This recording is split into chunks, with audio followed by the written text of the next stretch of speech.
द्वारिकाधीश अपने मित्र सुदामा की निर्धनता को देखकर उनके रहने के लिए एक महल विश्वकर्मा द्वारा बनवा देते हैं।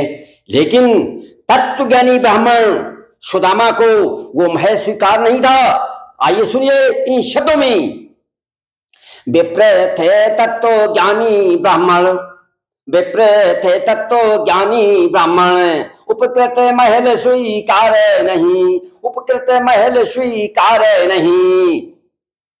निज टूटी खाते के सम्मुख, निज टूटी खाते के सम्मुख, इंद्र सिंहासन स्वीकार नहीं, इंद्र सिंहासन स्वीकार नहीं। और जब से द्वारिकाधीश ने अपने मित्र की दयनीय स्थिति को जाना, तब से बहुत दुखी थे। आइए सुनिए। जब से जाना मीत बेहाल, जब से जाना मीत बेहाल, गायब रौनक ताना तन से, गायब रौनक कान्हा तन से।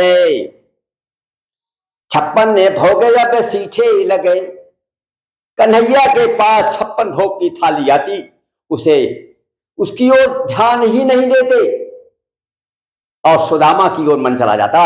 56 भोग अब सीठे लगे, थी नींद उड़ गई आंखों से, थी नींद उड़ गई आंखों से।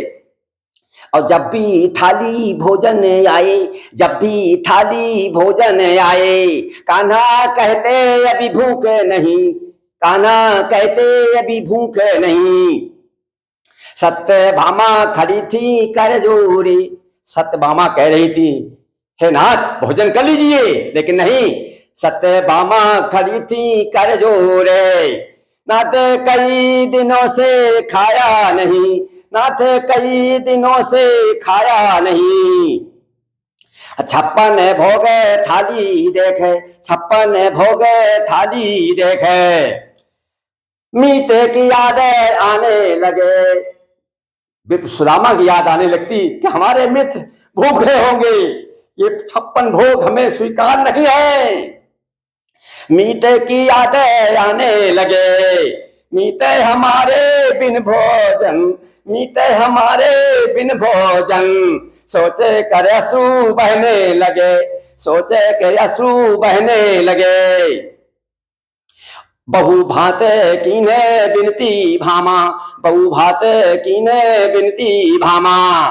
पर ग्रास एक भी छुआ नहीं, पर ग्रास एक भी छुआ नहीं। जल पीकर आ गए सैया पर, जल पीकर आ गए सैया पर आंखों में उनके नींद नहीं, पर आंखों में उनके नींद नहीं। धन्यवाद।